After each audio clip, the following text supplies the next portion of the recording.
சிவனின் தலையில் கங்கை இருக்க என்ன காரணம் தெரியுமா? தற்போதைய காலத்தில் இருப்பது போல பழங்காலத்தில் கங்கை பூமியில் ஓடுவது கிடையாது. அன்றைய காலத்தில் கங்கை ஆகாயத்தில் மட்டுமே ஓடியது.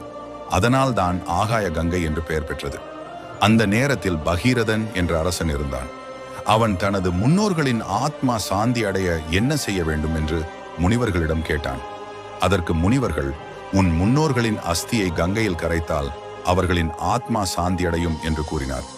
இதனால் பகீரதன் கங்காதேவியை நோக்கி கடுமையான தவம் புரிய ஆரம்பித்தான். பகீரதனின் தவத்தை மெச்சிய கங்கை அவன் முன் காட்சி அளித்தாள். பின்னர் பகீரதனை பார்த்து என்ன வரம் வேண்டும் என்று கேட்டாள். அவனோ, தாங்கள் வானத்தில் ஓடமால் பூமியில் ஓட வேண்டும் தாயே, அப்போதுதான் எனது முன்னோர்களின் அஸ்தியை நான் கரைத்து அவர்களின் ஆத்மாவை சாந்தி அடைய செய்ய முடியும் என்று கூறினான்.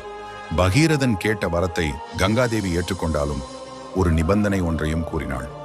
நான் பூமியில் ஓட தயாராகத்தான்